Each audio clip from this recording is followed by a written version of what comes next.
రాహుల్ మునిపంటితో పెదవి కొరుక్కుంటూ చేతిలోకి ఊడొచ్చిన కల్వం కైవారాన్ని చూశాడు. దాన్ని టేబుల్ మీద ఉంచి పక్కగా పెట్టిన గ్లౌజెస్ తీసి తొడుక్కుని కల్వం మట్టను తాకాడు. అంత మందపాటి కల్వం కోసినట్లుగా విడిపోవటం, అంచులు కూడా ఎక్కడా తేడా లేకుండా ఉండటంతో అతడికి చటుక్కున సెమినార్ భవనం కూలిన గోడలని గుర్తుకు తెచ్చాయి.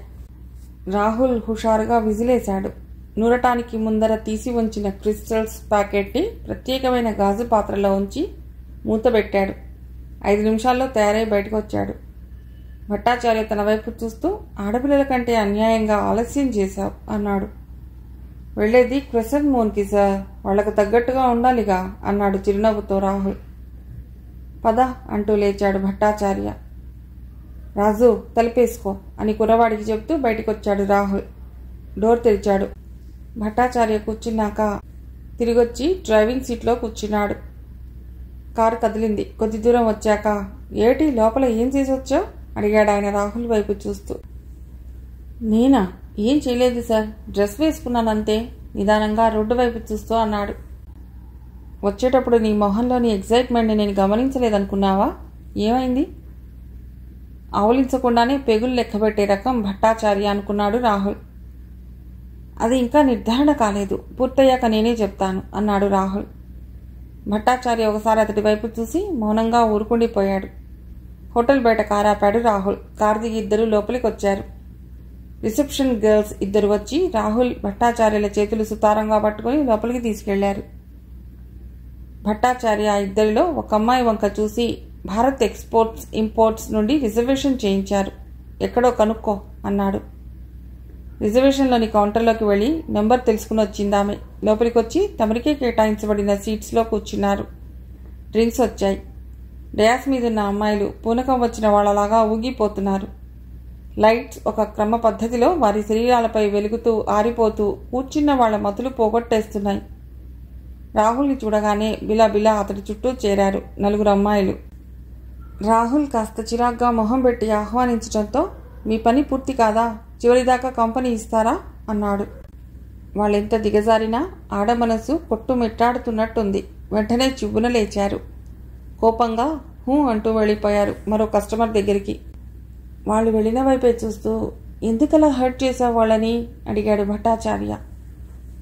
వాళ్ళిక్కడ నుండి వెళ్ళకపోతే మనకిప్పుడు ఇబ్బంది, అందుకని అంటూ కోట్ జేబుల నుండి టాబ్లెట్ ఒకటి తీసి భట్టాచార్య వైన్ గ్లాసులో వేశాడు.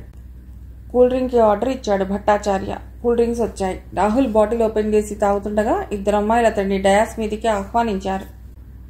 భట్టాచార్య అతడి వైపు చిరునవ్వుతో చూస్తూ వెళ్ళమన్నట్టు కళ్లతో సంజ్ఞ చేశాడు. రాహుల్ లేచి 10 మినిట్స్లో వస్తాను సార్, అందాక మీరు ఈ డ్రింక్తో ఎంజాయ్ చేయండి అంటూ ఆ అమ్మాయిలతో వెళ్ళిపోయాడు అతడు. భట్టాచార్య చేతిలో కప్పు ఉందన్న మాటే గాని ఆయన మస్తిష్కంలో ఇటీవల తిరిగిన అనేక సంఘటనల మీద ఆలోచనలు ముప్పిరికొంటున్నాయి. ఇంతలో ఎంట్రన్స్లో ఉన్న డోర్ తెరుచుకుంది. యూనిఫామ్లో ఉన్న హోటల్ సెక్యూరిటీ గార్డ్ ముందు నడుస్తుండగా ఆజానుబాహు 6 అడుగుల ఎత్తు ఉన్న ఓ విగ్రహం కదలి వస్తూ ఒక్క క్షణం భట్టాచార్య వైపు పరీక్షగా చూసి, గుడ్ ఈవినింగ్ సార్ అన్నాడు. భట్టాచార్య తడబాటుగా అటు ఇటు చూసి విష్ చేసిన వ్యక్తి ఎదురుగా ఉండటం గమనించి చూశాడు. Oh mister Desai, good evening. Good evening, రండి కూర్చోండి.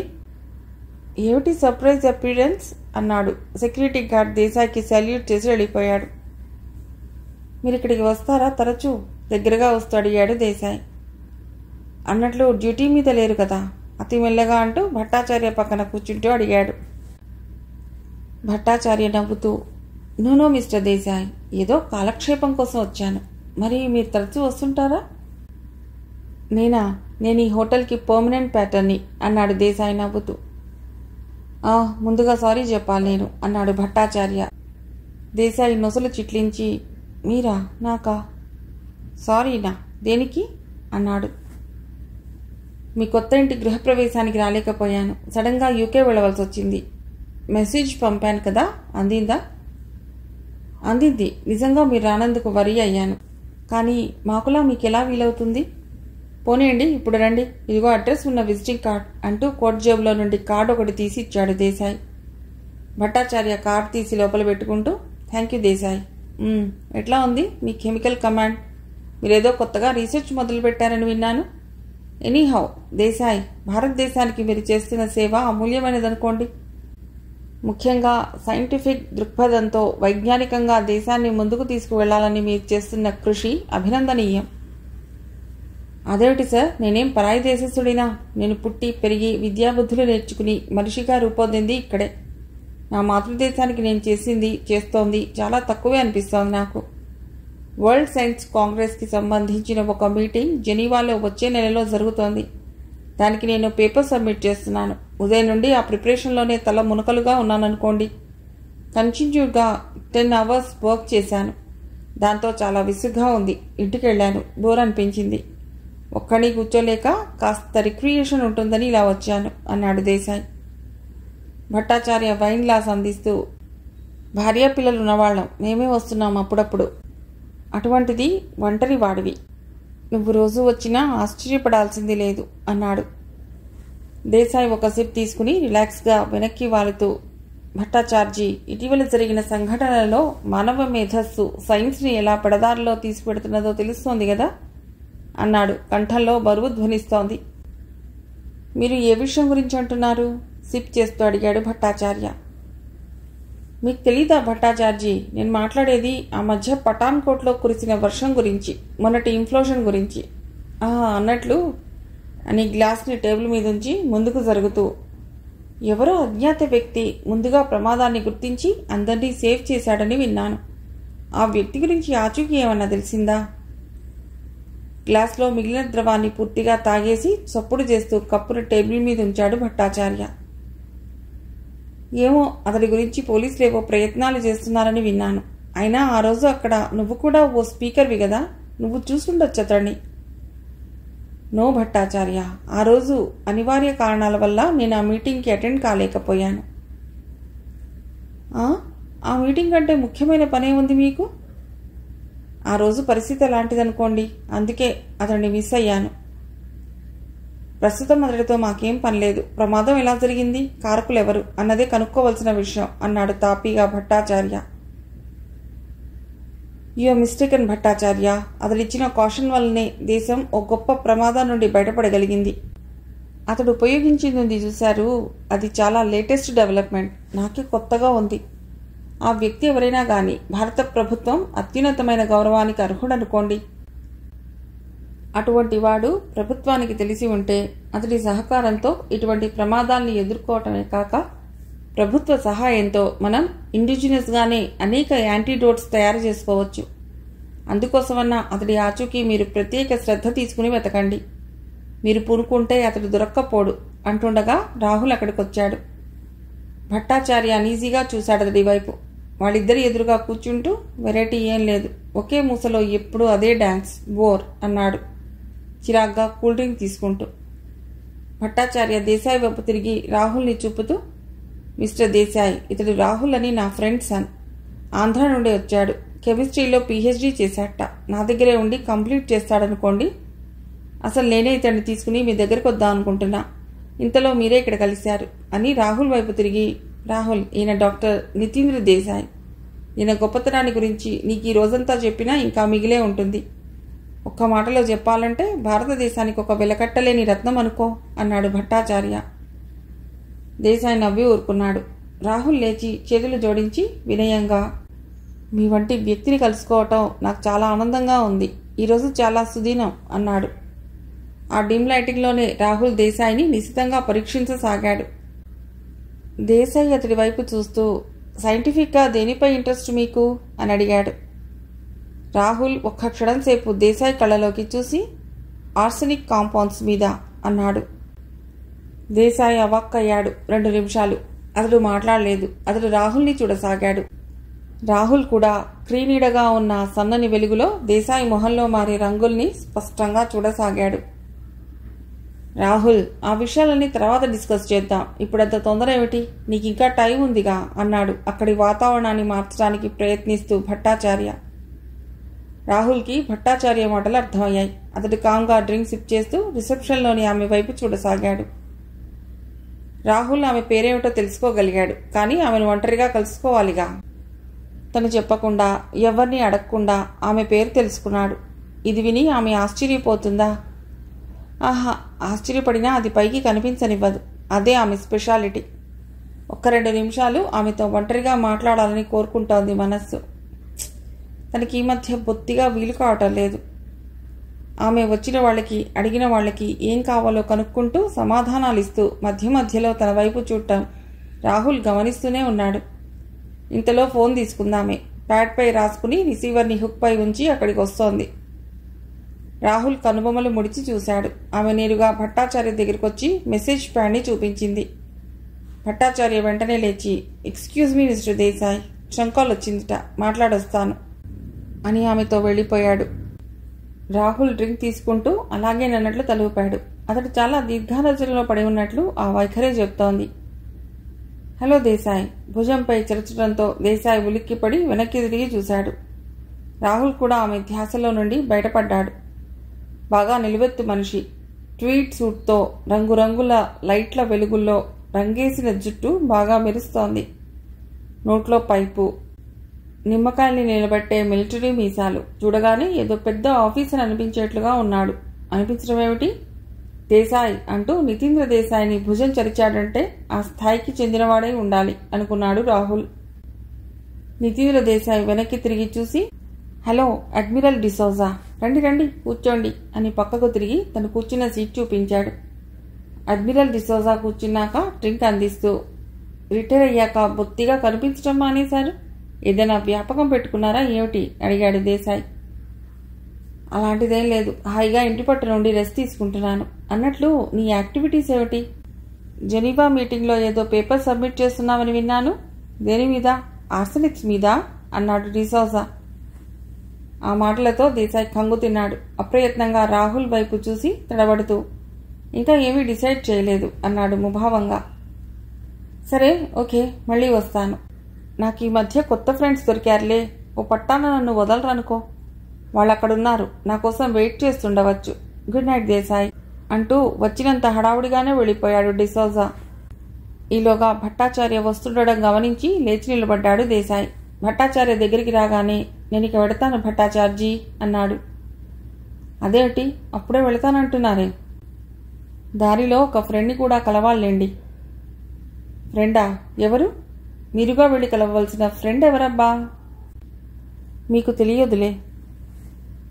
నాకు తెలియని మీ ఫ్రెండ్స్ కొంపదీసి గట్టిగా నవ్వాడు భట్టాచార్య. దేశాయ్ అతడి నవ్వుతో నవ్వు కలుపుతూ, వెడతాను భట్టాచార్య. ఆ విషయం మర్చిపోకండి. అతన్ని ఎలాగైనా కనిపెట్టండి. నేనే వచ్చి ఉంటే తప్పకుండా అతన్ని కలుసుకునేవాడిని. ఆ రోజు ఒక మంచి అవకాశం పోగొట్టుకున్నాను. అతడి లాంటి వ్యక్తి నాకు తోడైతే ఎన్ని అద్భుతాలైనా సృష్టించవచ్చు భట్టాచార్య. ప్లీజ్ అతన్ని వెతికించండి. ఆ రోజు విన్నప్పటి నుండి అతన్ని కలుసుకోవాలని నా మనస్సు ఎంత ఉరు తలుగుతోందో మీకు తెలియదు.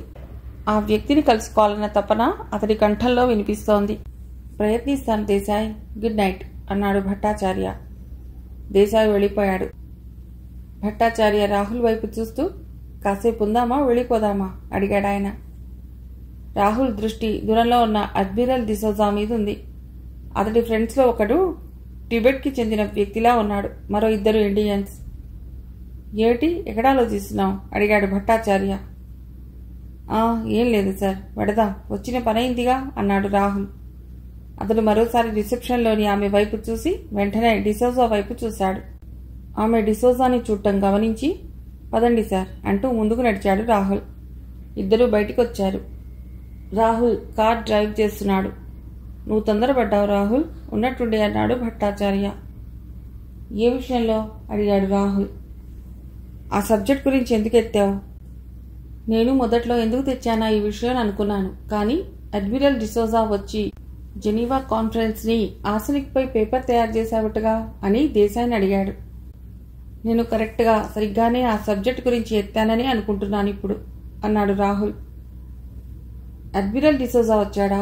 క్యాజువల్గా అడిగాడు భట్టాచార్య. అవును, ఎవరో ఫ్రెండ్తో వచ్చాట. మీరు టెలిఫోన్ దగ్గరికి వెళ్ళినప్పుడు వచ్చాడు. 1 నిమిషం ఉన్నాడంతే. ఫ్రెండ్తోనా? స్నేహితులంటే అతడు తన సర్కిల్లోని వ్యక్తులతో తప్ప వేరే ఎవరితో మాట్లాడే. అతడి స్నేహితుల్లో ఒక టిబెట్ వ్యక్తిని చూశాను ఇప్పుడు అన్నాడు రాహుల్. అలాగా, ఆశ్చర్యంగా అన్నాడు భట్టాచార్య. రాహుల్ ఆయన ఆశ్చర్యాన్ని గమనించి ఈ విషయాన్ని మనసులోనే భద్రపరుచుకున్నాడు. ఇంతలో ఇల్లు రావటంతో రాహుల్ దిగి, గుడ్ నైట్ సార్ అన్నాడు. భట్టాచార్య కార్ డ్రైవ్ చేసుకుంటూ వెళ్ళిపోయాడు.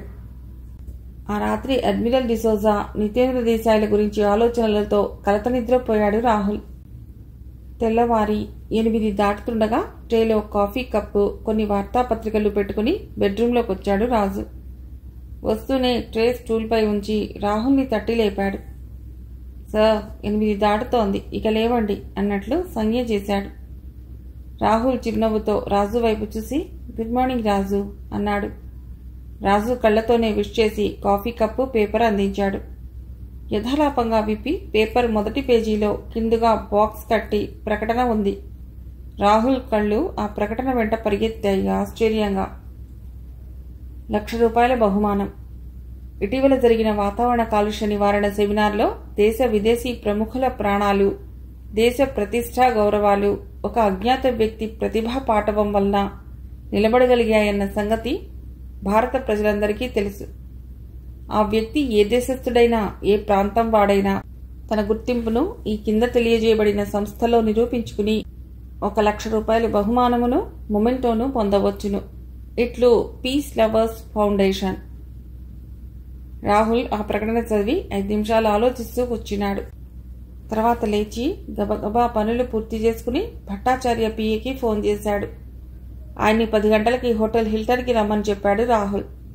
కరెక్ట్గా 10 గంటలకల్లా హోటల్ హిల్టన్కి చేరుకున్నాడు రాహుల్. 10:10 కల్లా వచ్చాడు భట్టాచార్య. వస్తూనే hello, good morning, double congratulations అన్నారు. ఆయన్ని చూసి లేచి నిలబడుతూ విష్ చేసి ఎందుకు సార్ అని అడిగాడు రాహుల్. ఎందుకేమిటి, ₹1,00,000 అందుకోబోతున్నావు. కొత్త కారు ఇవ్వబోతోంది ప్రభుత్వం. మరొక గంటలో కారు నీకు హ్యాండ్ ఓవర్ చేస్తారు అన్నారు ఆయన రాహుల్కి ఎదురుగా కూర్చుని. రాహుల్ చిరునవ్వుతో థ్యాంక్ యూ సార్ అన్నాడు. అని అయితే ఆ ప్రకటన మీరు చూశారన్నమాట. ఆహా, చూడకుండా ఎలా ఉంటాను. ఇంతకీ ఎప్పుడు పెడుతున్నావు పీస్ లవర్స్ ఫౌండేషన్కి? మీరు నన్ను పరీక్షించడానికి అడుగుతున్నారా? నిజంగానా? అరే నిజమే బాబు, ₹1,00,000 అంటే మాటలా?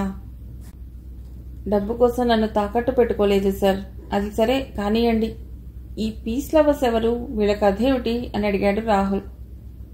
ఇంతలో కాఫీలు వచ్చాయి. తనే 2 కప్పుల్లోకి పంపి ఆయనకు ఒకటి ఇచ్చి తాను తీసుకుని కుర్చీకి జేరగిలబడి నిదానంగా కాఫీ సిప్ చేస్తూ ఆయన చెప్పేది వినటానికి సిద్ధంగా ఉన్నాడు రాహుల్. అతడు కాఫీ తాగేసి కప్పు టేబుల్ మీద పెడుతూ ఆ ఫౌండేషన్ నిర్మించి దాదాపు 10 సంవత్సరాలు కావస్తోంది. అందులోని మెంబర్స్ అంతా పెద్ద పెద్ద కంపెనీల ఓనర్స్, ధనవంతులు, వ్యాపారస్తులు. వాళ్ళు తలా కొంత డబ్బు ఫౌండేషన్ కింద ఇచ్చారు. దాంతో వాళ్ళకి ఇన్కమ్ ట్యాక్స్ గొడవ కొద్దిగా తగ్గింది. దీనివల్ల వాళ్ళు 2 విధాలుగా ప్రయోజనం పొందుతున్నారు. ఒకటేమో ఫౌండేషన్కి డొనేట్ చేసిన డబ్బుకి ట్యాక్స్ మినహాయింపు. ఇక రెండవది, ఇదే చాలా ముఖ్యమైనది, ఈ డొనేట్ చేసిన డబ్బు ప్రజోపకార్యం కోసం ఉపయోగించడం ద్వారా ప్రభుత్వంలోని అధికారులతో, ప్రముఖ రాజకీయవేత్తలతో దగ్గర సంబంధాలు ఏర్పడటం. తద్వారా వారి వ్యాపారాభివృద్ధికి ఈ ఫౌండేషన్ ఉపయోగపడుతోంది. అయితే వీళ్ళు సేవ కూడా బాగానే చేస్తున్నారని చెప్పాలి. ప్రకృతి వైపరీత్యాలకు లోనైన ప్రాంత ప్రజల పునరావాసం, ఆహార పదార్థాలు, బట్టలు సప్లై చేస్తారు. కల్లోల ప్రాంతాల అలజడులకు బలైన అనాథలకు సహాయం చేయటం, మత కల్లోలాలకి బలైన కుటుంబాలకి ఆర్థిక సహాయం చేయటం, ఇలాంటివే మరికొన్ని. ఈ విధంగా వాళ్ళ యాక్టివిటీస్ ప్రభుత్వ మన్ననలు పొందుతాయి. ఆ మధ్య మీ ఆంధ్రాలో వచ్చిన తుఫాన్కి చాలా నష్టం జరిగింది కదా. ఈ ఫౌండేషన్ వాళ్ళు 3 లక్షలు ఇచ్చారు. బాగానే చేస్తున్నారు మరి. ఈ ప్రకటనతో ఈ సంస్థ ప్రభుత్వానికి మరింత దగ్గరవుతుంది కూడా అన్నాడు భట్టాచార్య. చెప్తూనే ఆయన ఏదో ఆలోచనలోకి వెళ్ళిపోయాడు. రాత్రి క్రెసెంట్ మూవ్లో నితేంద్ర దేశాయ్ అన్న మాటలు, అతడు రాత్రి ఆ వ్యక్తి గురించి ప్రత్యేక శ్రద్ధ తీసుకుని అడగటం, ఈరోజు ఈ ప్రకటన రావటం, ఇవన్నీ కేవలం కాకతాళీయమైతే పర్వాలేదు అనుకున్నాడు భట్టాచార్య. అతడి మస్తిష్కంలో తీవ్రమైన ఆలోచనలున్నాయని పసిగట్టాడు రాహుల్. అతడు చాలా విచిత్రమైన వ్యక్తి అని ఇన్ని రోజుల నుండి తను గమనిస్తున్నాడు. కానీ ఇంతవరకు ఆయన ఒక వ్యక్తి గురించైనా అనుమానాస్పదంగా నిందారోపణ మాత్రం చేయలేదు. పూర్తి ఆధారాలు లేనిదే ఎవరినైనా అనుమానించటం, పరిశోధనను తప్పుదోవ పట్టించటమేనంటాడు. ఈయన అధికారానికి ఈ లక్షణం బంగారానికి సువాసన అబ్బినట్టు ఉంటుంది అనుకున్నాడు రాహుల్. భట్టాచార్య పిఏ లోపలికి రావటంతో ఇద్దరి మధ్య రాజ్యం వెళుతున్న మౌనం పక్కకి తప్పుకుంది. పిఏ కొన్ని పేపర్స్తో కీస్ కూడా తెచ్చి అతడికిచ్చి, కార్ తెచ్చారు సార్, ఈ వాచెస్ మీద సిగ్నేచర్స్ కావాలి అని పేపర్స్ చూపించాడు. సంతకం చేసి పేపర్స్ పిఏకి ఇస్తూ, ఇది ప్రభుత్వ రంగంలో తయారు కాబడ్డ కార్, మన డిపార్ట్మెంట్ కోటాలో బుక్ చేసుకున్నాం కాబట్టి నెలలోనే వచ్చేసింది. ఇదిగో కార్ తాళాలు అంటూ కీస్ రాహుల్ ముందు తోస్తూ అన్నాడు భట్టాచార్య.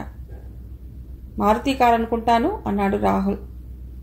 అవును, తన జీవితంలో ఇది ఒక గొప్ప అదృష్టమే అనుకున్నాడు కీస్ తీసుకుంటూ రాహుల్. మరి మన దేశాయ్ గారింటికి వెళ్లేది ఎప్పుడు గుర్తు చేశాడు రాహుల్ ఇక నేను పెడతానన్నట్టు లేస్తూ. వెంటనే పిఏకి ఇంటర్కామ్లో దేశాయ్ ఇంటి దగ్గర ఎప్పుడు ఉంటారో కనుక్కుని ఎంగేజ్మెంట్ డైరీలో నోట్ చేయమని చెప్పాడు. ఆ కార్ కలర్ ఏమిటి అడిగాడు అతన్ని. బ్లూ సార్ అన్నాడు పిఏ. ఇంటర్కామ్ ఆఫ్ చేసి, నీ కారు బ్లూ కలర్ట, దేశాయ్ దగ్గర అపాయింట్మెంట్ తీసుకుని పెడదాం, నేను నీకు ఫోన్ చేసి చెప్తాను అన్నాడు ఆయన. సరే అయితే వెళుతున్నాను సార్ అంటూ వెళ్ళిపోయాడు రాహుల్. దూరం నుండి బ్లూ బర్డ్లా ఉన్న బ్లూ కలర్ కారు తన రాక కోసమే వేచి ఉన్నట్లుంది. చుట్టూ ఒకసారి తిరిగి చూశాడు. మారుతి డీలక్స్ మోడల్ కార్ అది. రఫ్గా వాడటం కష్టం అనుకుంటూ డోర్ తీసి కూర్చుంటూ స్టార్ట్ చేశాడు. ఆగ్రా రోడ్లో దూసుకుపోతోంది రాహుల్ బ్లూ బర్డ్. పెద్ద పెద్ద చెట్లున్న ఇంటి ముందు ఆర్చి ఉన్న చోట ఆగింది బ్లూ బర్డ్.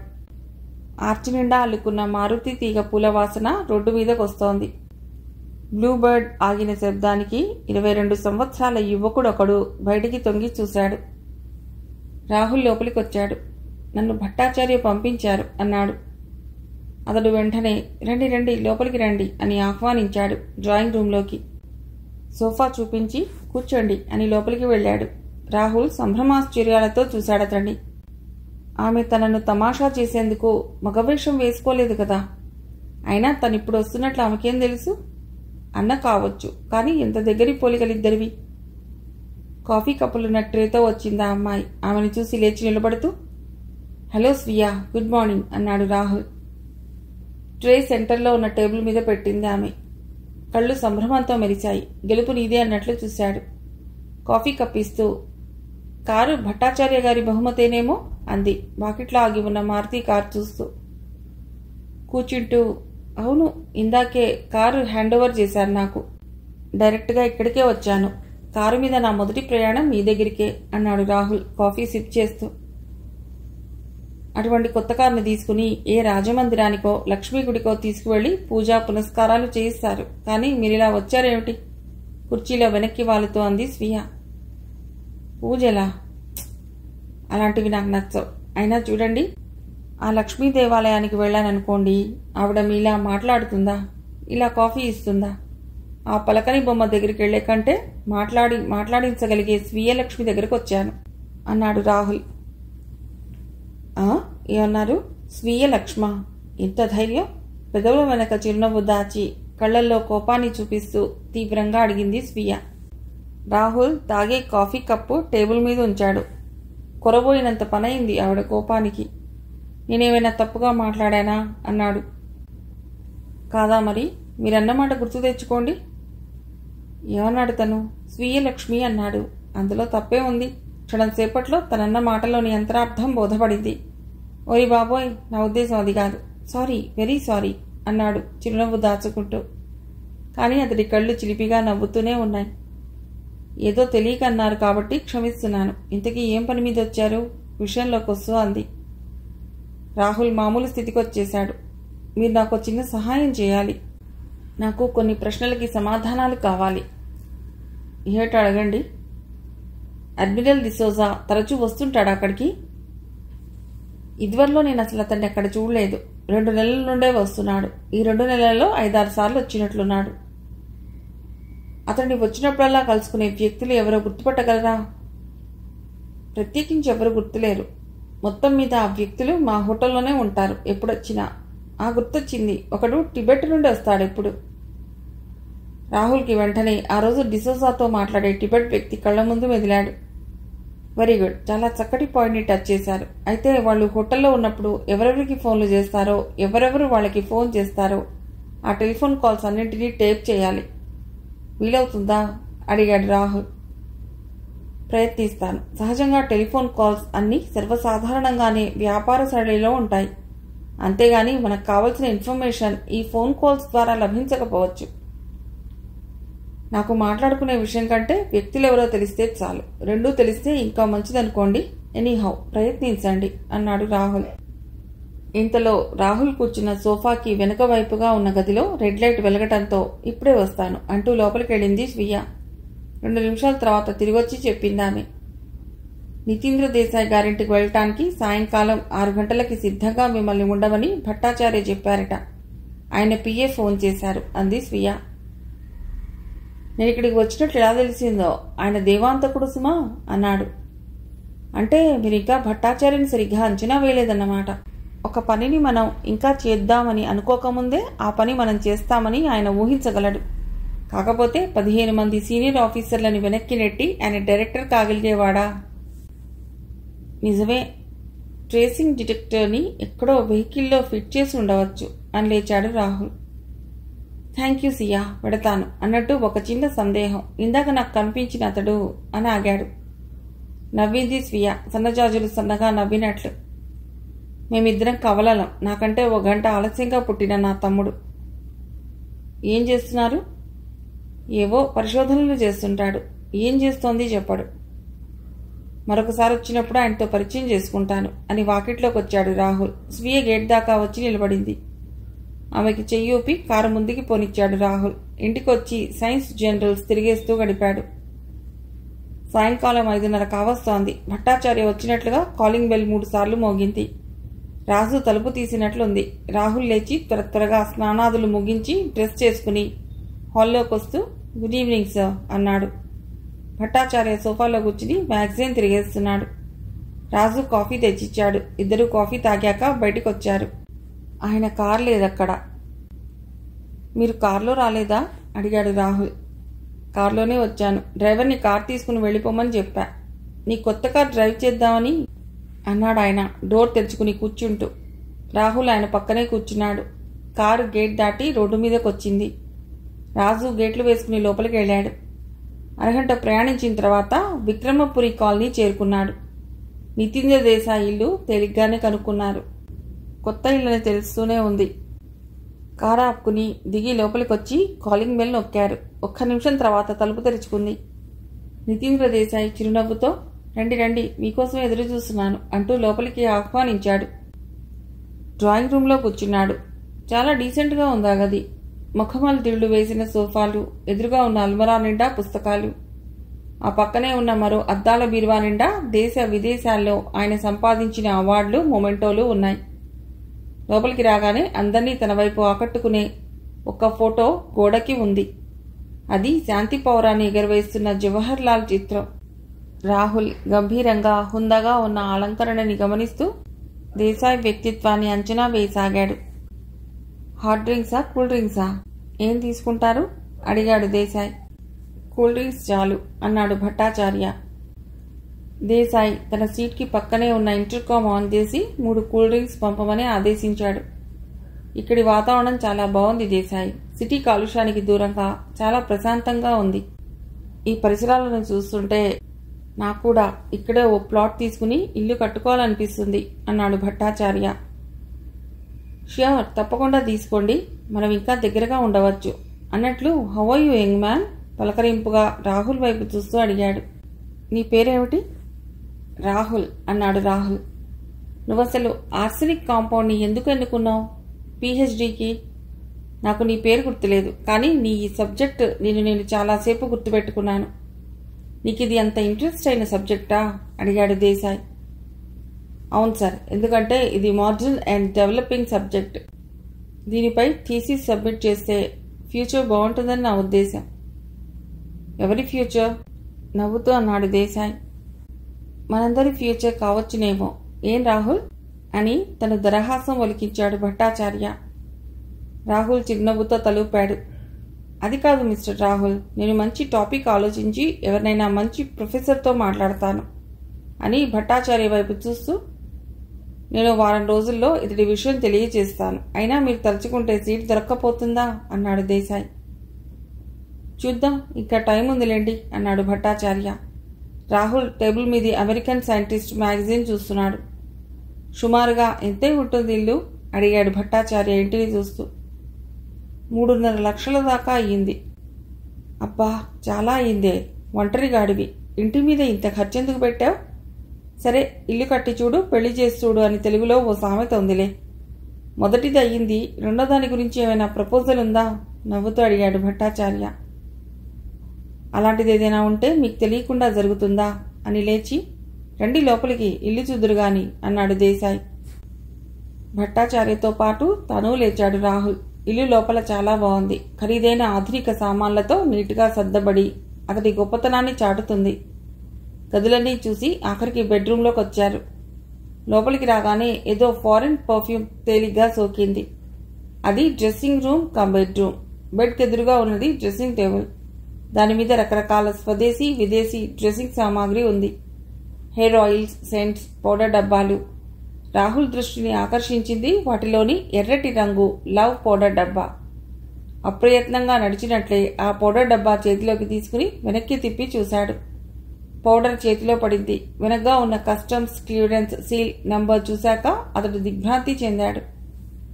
అలా ఏదో ఇంపోర్టెడ్ పౌడర్ డబ్బా కనపడగానే రాహుల్ తీసి వెర్రివాడిలా చూడటం చాలా ఇల్లిటరసీగా, సిల్లీగా అనిపించింది భట్టాచార్యకి. టీనేజ్ కుర్రవాడి ప్రవర్తనలా అనిపించింది దేశాయ్కి. ఏదో సాధించడానికి దారి దొరికినట్లయింది రాహుల్కి. ఎక్కడ కొన్నారు? పౌడర్ డబ్బా టేబుల్ మీద పెడుతూ అడిగాడు రాహుల్. కాస్మెటిక్స్ అమ్మే ఏ షాప్లోనైనా దొరుకుతాయి. ఆ టాపిక్ చాలా సిల్లీగా అనిపించిందేమో దేశాయ్ వెంటనే బయటికి దారితీశాడు. భట్టాచార్య చిరాగ్గా రాహుల్ వైపు చూసి అతడిని అనుసరించాడు. అతడికి వీడ్కోలు పూర్వకంగా కరచాలనం చేస్తూ దేశాయ్ మళ్లీ అన్నాడు, నేను ప్రొఫెసర్ని కాంటాక్ట్ చేసి ఇతడి విషయం తెలియజేస్తాను. Thank you Desai, see you again అంటూ రాహుల్తో కలిసి వాకిట్లోకి వచ్చాడు భట్టాచార్య. కారు కదిలేదాకా వాకిట్లో నిలబడి చెయ్యి ఊపాడు దేశాయ్. రాహుల్ ఆలోచనలు తాను నడుపుతున్న కారు వేగం కన్నా ముందుకు పరిగెడుతున్నాయి. అతడి ప్రవర్తనకి అతడిని సున్నితంగానైనా మందలిస్తే గానీ బాగుండదనుకున్నాడు భట్టాచార్య. కానీ మాట పలుకు లేకుండా చాలా సీరియస్గా ఆలోచనలో ఉన్న అతడిని పలుకరించే బుద్ధి కాలేదు ఆయనకి. నిశ్శబ్దాన్ని ఛేదిస్తూ, మిమ్మల్ని ఇంటి దగ్గర డ్రాప్ చేస్తాను, దారి చెప్పండి అన్నాడు రాహుల్. భట్టాచార్య ఎట్టుపోవాలో చెప్పాడు. పెద్ద బంగళా ముందుకు తెచ్చి ఆపాడు కారు రాహుల్. మెయిన్ గేట్ దగ్గర 2 మిలిటరీ యూనిఫామ్లో ఉన్న వ్యక్తులు కారు చూడగానే సాల్యూట్ చేశారు. లోపల చక్కని garden, spring grass, water fountain, ఇంటి ముందు వైర్లెస్ జీప్, దానికి ముందుగా ఆయన ఆఫీస్ కారు, పోర్టికోలో సొంత కారు. ఆయన ఉన్నతమైన పదవిని, హోదాను తెలియజేస్తున్నాయి. కారు పోర్టికోలో ఆగగానే బయటవైపుగా ఉన్న గదిలో నుండి మరెవరో మఫ్టీలో ఉన్న వ్యక్తులు బయటకు వచ్చి వినయంగా నిలబడ్డారు. బహుశా ఇంట్లో ఒక వైర్లెస్ స్టేషన్, ఆఫీసు ఉన్నట్లుంది. దేశంలో ఎప్పుడు ఏం జరుగుతుందో క్షణాల మీద ఈయన దృష్టిలోకి వస్తాయన్నమాట. భట్టాచార్య కారు దిగుతూ, లోపలికి రా రాహుల్, భోంచేసి వెడదు గాని అన్నారు. Thank you sir, but sorry, నాకు ఇంట్లో అర్జెంటు పని ఉంది, మరోసారి తప్పకుండా వస్తాను, గుడ్ నైట్ చెప్తూనే కార్ రివర్స్ చేసుకున్నాడు. భట్టాచార్య కనుబొమ్మలు ముడిచి ఒక్క క్షణం సేపు ఆలోచించి లోపలికి వెళ్ళాడు. రాహుల్ ఇంటికి రావడంతోనే నేరుగా తన ల్యాబ్లోకి వెళ్లి డ్రాయర్కి వేసిన లాక్ తీసి లోపల నుండి దొరికిన పౌడర్ డబ్బాలు తీసి టేబుల్ మీద ఉంచాడు. అడ్జస్టబుల్ మ్యాగ్నిఫైల్ 10x చూశాడు. దేశాయ్ ఇంట్లోని పౌడర్ డబ్బా మీద బ్యాచ్ నెంబర్, ఈ రెండు మీద బ్యాచ్ నెంబర్ ఒకటే. కస్టమ్స్ క్లియరెన్స్ నెంబర్ కూడా అతి కష్టం మీద ఒకటేనని నిర్ధారించాడు. తనకు దొరికిన ఈ డబ్బాలోంచి కెమికల్ పౌడర్ దేశాయ్ ఇంట్లోది మామూలు పౌడర్ డబ్బా. అంటే కాస్మెటిక్స్ డబ్బాలను ఇమిటేట్ చేస్తూ కొన్ని కెమికల్స్ డబ్బాలు దిగుమతి అయ్యాయన్నమాట. ఈ కస్టమ్స్ క్లియరెన్స్ నంబర్ ఎంక్వైరీ ద్వారా ఇంకా ఎన్ని డబ్బాలు దిగుమతి అయ్యింది తెలుసుకోవచ్చు. కానీ దీనివల్ల ఉపయోగం ఎంతవరకు? ఇప్పుడు ముందు తెలుసుకోవాల్సింది ఇవి తెచ్చిన వ్యక్తి ఎవరు, ఏ దేశం నుండి ఇవి రాబడింది. ఈ కస్టమ్స్ రిసీట్ నంబర్ ద్వారా సాధ్యపడవచ్చు అనుకున్నాడు రాహుల్. ఆ రాత్రి కూడా అతడికి నిద్ర పట్టలేదు. ఎప్పుడు తెల్లవారుతుందా, ఎప్పుడు ఈ నెంబర్ తీసుకుని ఎంక్వైరీ స్టార్ట్ చేద్దామా అని ఆలోచించసాగాడు. ఆ ఎలోరైన్కి డాక్టర్ క్రిస్టఫర్ యాంటీడాట్ కనిపెట్టాడో లేదో, అసలు అతడి పరిశోధన ఎంతవరకు వచ్చిందో కనుక్కోవాలి. తను ఇప్పుడు కనుక్కోవాల్సిన 2 విషయాలు: 1 ఎలోరైన్ ఎవరు కురిపించారు, 2 ఆ ఇంప్లోషన్కి బాధ్యులెవరు. ఎల్లో రెయిన్కి ఇంప్లోజన్కి సంబంధం ఏదైనా ఉందా? దానికి జవాబు, రెండూ కెమికల్ ఏజెంట్ ద్వారా ప్రమాదాన్ని సృష్టించినవే. అయితే ఈ రెండిటికీ బాధ్యులు ఒకరేనా, వేరువేరా అనేది తెలుసుకోవాల్సిన విషయం. రెండవ సంఘటనకి నితీంద్ర దేశాయ్కి సంబంధం ఉందా? ఆయనకి దీంతో సంబంధాలుండే అవకాశాలే ఎక్కువగా కనిపిస్తున్నాయి. ఒకటి, ఆయన ఇంప్లోషన్ జరిగిన రోజు మీటింగ్కి రాకపోవటం. రెండు, ఇంప్లోషన్ జరిగిన చోట దొరికిన కాస్మెటిక్స్ డబ్బా లాంటివే ఆయన ఇంట్లో అదే బ్యాచ్ నెంబరు, అదే క్లియరెన్స్ నెంబర్తో కనిపించటం. నితీంద్ర దేశాయ్ లాంటి మనిషి ఇంతటి నైత్యానికి దిగజారుతాడంటే నమ్మశక్యం కాని విషయమే. కానీ మరొకలా జరిగి ఉండొచ్చు. పరోక్షంగా అయితే పదవిని, పలుకుబడిని ఎవరైనా ఎక్స్‌ప్లాయిట్ చేయడం లాంటిది ఏదైనా జరిగిందా? దేశాయ్కి సన్నిహితంగా ఉండే వ్యక్తులెవరో తెలుసుకోవాలి. ఆ రాత్రి అతడి కళ్ల మీదే తెల్లారింది. తెల్లవారి 11 గంటలకు రాహుల్ బ్లూబర్డ్ కస్టమ్స్ ఆఫీస్ ముందు ఆగింది. అతడు సీరియస్గా లోపలికి వచ్చాడు. అసిస్టెంట్ కలెక్టర్ అని రాసి ఉన్న నేమ్ బోర్డు చూసి బయట ఉన్న ప్యూన్తో లోపలికి ఒక చీటీ పంపాడు. రమ్మని కబురు రాగానే లోపలికి వెళ్ళాడు. అసిస్టెంట్ కలెక్టర్ అతడిని చూసి, ప్లీజ్ టేక్ యువర్ సీట్ అన్నాడు. రాహుల్ అతడికి ఎదురుగా కూర్చుంటూ జేబులో నుండి ఒక లెటర్ తీసి అతడికి ఇస్తూ, నాకు కలకత్తా నుండి ఒక స్నేహితుడు రాశాడది. ఇటీవల అతడికి కస్టమ్స్ క్లియరెన్స్ హౌస్ దగ్గర తన సామాన్తో పాటు ఒక ప్యాకేజీ ఎవరితో వచ్చిందిట. దానిపైన ఉన్న క్లియరెన్స్ నెంబర్ చూసి దాన్ని ఓనర్కి పంపించాలన్న ఉద్దేశంతో నాకు ఈ లెటర్ రాశాడు. మీరు ఈ నెంబర్ తాలూకు వారి అడ్రస్ నాకు తెలియజేస్తే నేను అతనికి లెటర్ రాస్తాను అన్నాడు. మా దగ్గర పూర్తి అడ్రస్ రిసీట్ ఉండదు.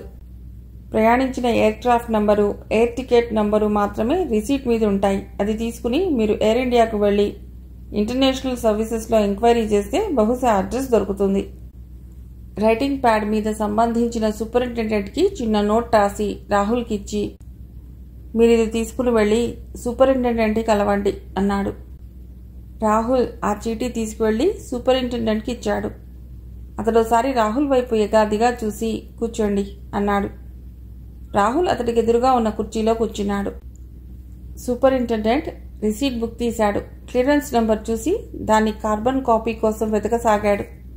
ఒకచోట ఆగి పుస్తకాన్ని మడిచి వేరే కాగితం తీసుకుని దాని మీద టికెట్ నెంబర్ వేసి రాహుల్ చేతికిస్తూ, ఇది అమెరికన్ ఎయిర్లైన్స్కి సంబంధించింది అన్నాడు. రాహుల్ దాన్ని మడిచి జేబులో పెట్టుకుని థ్యాంక్స్ చెప్పి బయటకు వచ్చాడు. 25 నిమిషాల్లో అతడి car air India commercial services ముందు పార్క్ చేశాడు. ఎంక్వైరీ దగ్గరికి వెళ్ళాడు. అక్కడ ఒక ఆమె ఉంది. తన జేబులోని చీటీ తీసి ఆమెకిస్తూ, ఈ టికెట్ నంబర్ మీద ప్రయాణం చేసిన మనిషి వివరాలు దయచేసి తెలియజేస్తారా అని అడిగాడు. ఆమె తన ముందున్న కంప్యూటర్కి నెంబర్ ఫీడ్ చేసి క్షణం ఊరుకుంది. కంప్యూటర్ స్క్రీన్ మీద miss Nova S, Los Angeles నుండి కిందటి నెల 10వ తారీఖున వచ్చింది. కంప్యూటర్ ఆఫ్ చేసిందామె. ఇంతకు మించిన ఇన్ఫర్మేషన్ మా దగ్గర దొరకదు అంది సన్నని గొంతుతో ఇంగ్లీష్లో. థ్యాంక్ యూ అని రాహుల్ బయటకొచ్చి కారులో పాస్పోర్ట్ ఆఫీస్కి బయలుదేరాడు. పాస్పోర్ట్ ఆఫీస్లో ఈ పాస్పోర్ట్కి సంబంధించిన ఎంట్రీలో అడ్రస్ దొరకవచ్చు అనుకుంటూ బయలుదేరాడు. పాస్పోర్ట్ ఆఫీస్లో పిఆర్ఓ చాలా బిజీగా ఉండి పాస్పోర్ట్లపై సంతకాలు చేస్తున్నాడు. చీటీ మీద తన వివరాలేవి వ్రాయకుండా అసిస్టెంట్ కలెక్టర్ పంపాడని రాశాడు. చీటీ చూడగానే లోపలికి రమ్మని కబురు చేశాడు ఆయన. రాహుల్ని చూస్తూనే కూర్చోండి అన్నాడు. రాహుల్ జరిగిందంతా చెప్పాడు. పిఆర్ఓ ఇంటర్కామ్లో విదేశీ పాస్పోర్ట్లకు సంబంధించిన క్లర్క్ని రమ్మని చెప్పాడు. అయినా మీకంత శ్రమ దేనికి? ఆ ప్యాకేజీని ఎయిర్పోర్ట్లోని కేర్ టేకర్కి ఇస్తే అతడే దానికి సంబంధించిన వాళ్ళకి ఇచ్చేవాడు కదా అన్నాడు. ఆ పని చెయ్యొచ్చు, కానీ ఈ మధ్య బాంబు భయాల వల్ల ఇటువంటివి డైరెక్ట్గా కేర్ టేకర్లు తీసుకోవటం లేదు. ఎక్స్పోజన్ ఇన్స్పెక్టర్స్కి ఇస్తే వారు పరిశీలించి మరలా సీల్ వేసి తర్వాత ఆ వస్తువు కేర్ టేకర్కి ఇవ్వాలి. ఆ తిరిగే ఓపిక లేక ఇలా చేస్తున్నారు అన్నాడు రాహుల్. ఇంతలో క్లర్క్ వచ్చి, పిలిచారా సార్ అన్నాడు. అవును, ఈ అమెరికన్ పాస్పోర్ట్ ఎంట్రీ మన దగ్గర ఉంటుంది. ఆ పాస్పోర్ట్ ఎవరిదో అడ్రస్ కావాలట, ఒకసారి చూసి చెప్పు. మీరు అతడితో వెళ్ళండి అన్నాడు రాహుల్ వైపు చూసి పిఆర్ఓ. అతడికి థ్యాంక్స్ చెప్పి రాహుల్ అతడి వెనకే వెళ్ళాడు. అతడు రిజిస్టర్ తీసి వెతుకుతూ ఒక చోట ఆగాడు. ఇదిగోండి, మిస్ నోవా ఎస్ కదూ? అవును, ఉత్సుకతతో తాను రిజిస్టర్లోకి చూస్తూ అన్నాడు Rahul. Miss Nova S, sky limits apartments, 16-2, Kalarbagh, New Delhi. Rahul గబగబా కోడ్లో దాన్ని పేపర్ మీద రాసుకుని అతడికి థ్యాంక్స్ చెప్పి బయటకు వచ్చాడు. గాల్లో తేలుతున్నట్టుగా వచ్చాడతడు కార్ దగ్గరికి. అంత ఘోరానికి ఒడిగట్టిన మనిషి ఇంత సులభంగా పట్టుబడుతుందని తను ఊహించలేదు. ఆమెను పట్టుకుని భట్టాచార్య ముందు నిలబెట్టి తన తొలి విజయాన్ని ఆయన మెచ్చుకుంటుంటే ఇంతలో Rahul car sky limits apartments దగ్గర ఆగింది. రాహుల్ కార్ దిగి గబగబా మెయిన్ హాల్లోని నేమ్ బోర్డు దగ్గరకు వెళ్లి చూశాడు. ఏ అపార్ట్మెంట్లో ఏ పేరు గల వాడున్నది తెలియజేస్తుంది. అది 16-2కి ఎదురుగా ప్రభాకర్ పిళ్ళై అని రాసి ఉంది. అది చూశాక రాహుల్ కనుబొమలు ముడుచుకున్నాయి. కొద్ది క్షణాలు ఆలోచిస్తూ అక్కడే నిలబడ్డాడు. ఏదో నిశ్చయించుకున్న వాడిలా గబగబా కేర్ టేకర్ ఉన్న గదికి వెళ్ళాడు. అక్కడ కేర్ టేకర్ రాసుకుంటున్నాడు. ఎక్స్క్యూజ్ మీ అనగానే అతడు మొహం చిరాగ్గా పెట్టి ఏమిటన్నట్లు చూశాడు. 16/2లో ప్రభాకర్ పిళ్ళై గారు ఎప్పటి నుండి ఉంటున్నారు అడిగాడు రాహుల్. మీరెవరు, ఎందుకు? తన పనికి అంతరాయం కలిగించాడన్న కోపం ఉంది ఆ గొంతులో. మిస్ నోవా ఎస్ ఇక్కడే 16-2లో ఉంటారని కస్టమ్స్ వారి అడ్రస్ ప్రకారం ఆమెను కలవాలని వచ్చాను అన్నాడు. కస్టమ్స్ పేరు వినగానే అతడు కూర్చోండి అన్నాడు. రాహుల్ ఎదురుగా ఉన్న కుర్చీలో కూర్చున్నాడు. నేను ఇక్కడికి వచ్చి 2 సంవత్సరాలైంది. అప్పటికే పిళ్ళై గారు అందులో ఉంటున్నారు. ఆయన డిఫెన్స్లో పనిచేస్తారు. మరి అంతకు ముందావిడ ఉందేమో. ఓల్డ్ రిజిస్టర్ మీకు ఇస్తాను చూసుకోండి అంటూ 5-6 రిజిస్టర్లు బీరువాలోంచి తీసి రాహుల్ ముందు పెట్టాడు. రాహుల్ ఓపిగ్గా ప్రతి పేజీ చూస్తూ 5 సంవత్సరాల రిజిస్టర్లు చూశాడు. ఎక్కడా నోవా పేరు లేదు. ఏ ఉందా అతడు రాసుకుంటూనే అడిగాడు. లేదండి. రిజిస్టర్లు టేబుల్ మీద ఉంచి కుర్చీలోంచి లేచాడు రాహుల్. మరి లేనిదే కస్టమ్స్ వారు ఎలా చెప్తారు? మీ నాటకాలన్నీ నాకు తెలియదనుకున్నారా? ఏ ఆడపిల్ల వెంటో పడి ఉంటారు. ఆ అమ్మాయి ఈ అడ్రస్కి రమ్మని చెప్పు ఉంటుంది. ఇలా చెప్తే కుదరదని కస్టమ్స్ పేరు చెప్తారా నాకు? మంచి టోకరానే ఇచ్చిందిలే. ఇలాంటి జులాయిగాళ్లకు మంచి గుణపాఠం నేర్పింది. అతను ఇంకా ఏదో అంటూనే ఉన్నాడు. రాహుల్ గబగబా బయటకొచ్చి కారెక్కాడు. ఎక్కడా లేని నీరసం పుట్టుకొచ్చింది రాహుల్కు. పొద్దుటి నుండి ఎంత తిరిగాడు తను. చివరికి ఇలా అయ్యిందే అనుకుంటూ బయలుదేరాడు. రాహుల్ మిస్ నోవా అడ్రస్ గురించి వెతుకుతున్న ఆ సమయంలో భట్టాచార్య ఇంట్లో ఆయన ఎదురుగా కూర్చుని మాట్లాడుతున్నాడు దేశాయ్. ఏటో విశేషం, నువ్వు ఆ కెమికల్స్ని వదిలేచ్చావంటే ఏదో విశేషమే ఉంటుంది. త్వరగా బయటికి రాని అన్నాడు భట్టాచార్య. దేశాయ్ మొహం గంభీరంగా ఉంది. కించిత్ విషాదంతో ఉన్న గొంతుతో 5-6 ఏళ్లలో రిటైర్ అవ్వబోతున్నాను. ఇంతకాలం నేను గడిపిన జీవితం వేరు, ఇక ముందు వేరు. జీవితం అసంపూర్ణంగా ముగుస్తోందా అనిపిస్తోంది నాకిప్పుడు. ఈ సంధ్యా సమయంలో నాకు ఓ తోడు కావాలనిపిస్తోంది. చాలా ఆలస్యంగా తెలుసుకున్నావు గాని ముసలివాడివి, నీకు పిల్లనెవరిస్తారు?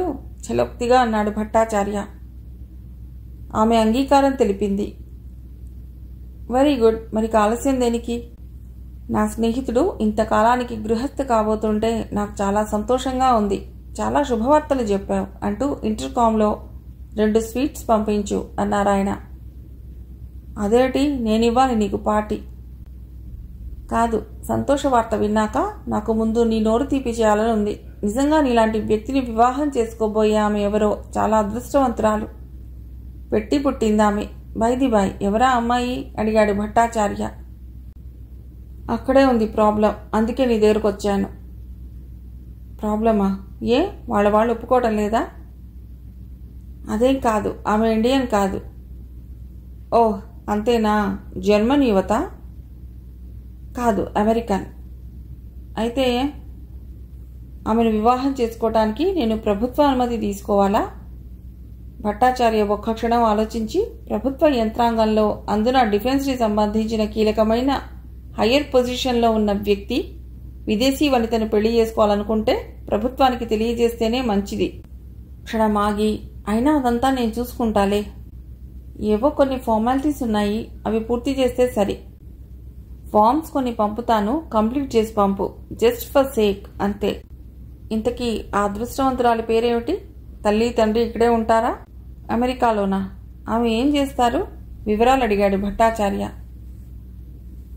ఆమె పేరు miss Nova Smith.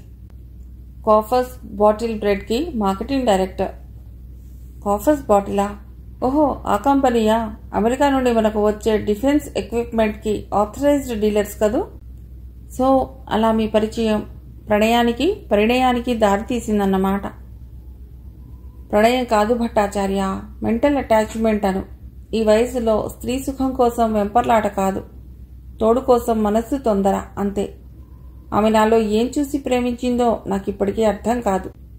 She young and beautiful, educated and intelligent. పైగా ఆమెకి మన ఇండియన్ కల్చర్, ట్రెడిషన్స్ అన్నా చాలా అభిమానం. మన ఇండియన్ గర్ల్స్ ఆమెను చూసి కట్టుబొట్టు నేర్చుకోవాలి అంటావు స్మిత్ని చూస్తే. భట్టాచార్య చిరునవ్వుతో వింటూ, నువ్వు చెప్పనక్కర్లేదు దేశాయ్. నువ్వు ఇష్టపడ్డావంటే ఆమెను గురించి ఆలోచించవలసిన అవసరం ఎవరికీ ఉండదు. ఈలోగా స్వీట్స్ వచ్చాయి. స్వీట్స్ తిన్నాక భట్టాచార్యకి థ్యాంక్స్ చెప్పి బయటకు వచ్చాడు దేశాయ్. స్నేహితుడిని సాదరంగా కారెక్కించి అక్కడే నిలబడ్డాడు ఆయన. దేశాయ్ కార్ అటు వెళ్ళిపోయింది. రాహుల్ బ్లూబర్డ్ లోపలికి వచ్చింది. రాహుల్ కార్ని చూసి ఒకసారి తన గడియారం వైపు చూసుకున్నాడు ఆయన. 9 దాటుతోంది. కారాపి దిగి ఆయనకి విష్ చేస్తూ, దేశాయ్ గారు వచ్చినట్లుంది, నా రీసెర్చ్ విషయమేనా అడిగాడు రాహుల్. కాదు, పర్సనల్. లోపలికి రా. మొహంలో ఉందే, పొద్దుటి నుండి తిరుగుతూనే ఉన్నావా అడిగాడు రాహుల్ని చూస్తూనే. అవును, ఒక పని మీద ఉదయం నుండి తిరిగాను, కానీ దొరికినట్టే దొరికి చేజారిపోయింది. దొరికినట్లు అనిపించి జారిపోయిందా? అంతే కదా, జారిపోయిందని పట్టుకోవడం పెద్ద కష్టం కాదులే అని ఇంటర్కామ్లో ఒక కాఫీ పంపమని చెప్పాడు. ఏమంటున్నారు దేశాయ్? దేశాయ్ పెళ్లి చేసుకోబోతున్నాడు. ఆ విషయం చెప్పేందుకు వచ్చాడు. చాలా మంచి న్యూస్. ఎవరావిడ? ఆయన వయస్సును కాక ఆయన విజ్ఞానాన్నో, అంతస్తునో, హోదానో, డబ్బునో చూసి చేసుకుంటుందేమో. అదేం కాదు, ఆవిడ అతన్ని ప్రేమించి పెళ్లి చేసుకుంటోంది. అయితే ఇది నిజంగా విశేషమే. ఆవిడ నామధేయం miss Nova Smith, marketing director of Coffers Bottle Bread. Rahul కుర్చీలో వెనక్కి జరగిలబడి కూర్చున్నవాడల్లా నిటారుగా అయ్యాడు. ఆత్రంగా ముందుకు వంగి, ఏమన్నారు? ఆవిడ పేరు మరోసారి చెప్పండి త్వరగా అన్నాడు. Miss Nova Smith. ఆవిడ అమెరికన్. విచిత్రంగా రాహుల్ వైపు చూస్తూ చెప్పాడు భట్టాచార్య. మిస్ నోవా స్మిత్ 2 సార్లు మనసులో గణించుకున్నాడు పేరును రాహుల్. మిస్ బోదా ఎస్ అంటే మిస్ నోవా స్మిత్ కాదు కదా అనుకున్నాడు. ఏటలా అయిపోయావు? అతడి మొహంలోని మార్పులు గమనిస్తూ అడిగాడు భట్టాచార్య. రాహుల్ తనను తాను కంట్రోల్ చేసుకుని మామూలుగా అయిపోతూ, ఊరికనే, ఏం లేదు. ఈ పేరెక్కడో విన్నట్లుంటేను. ఎక్కడో ఏమిటి, ఇక్కడే ఉంది వాళ్ళ company, Coffer Bottles bread.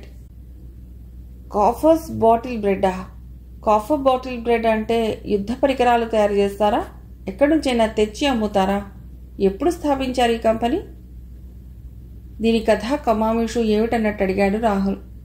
Bhattacharya కుర్చీలో వెనక్కి వాలి ఆలోచిస్తున్నట్లుగా మొహం పెట్టి, 25 సంవత్సరాల క్రితం అమెరికాలో యుద్ధ సామాగ్రి తయారు చేయడానికి ప్రసిద్ధి చెందిన కాఫర్స్ బాటిల్ బ్రెడ్ వారు ఇక్కడ ఒక మార్కెటింగ్ ఏజెన్సీని స్థాపించారు. యుద్ధ పరికరాలు, ఆధునికమైన ఎలక్ట్రానిక్ గూడ్స్ మనం కాఫర్స్ ద్వారా ఆర్డర్ చేసి తెప్పించుకుంటాం.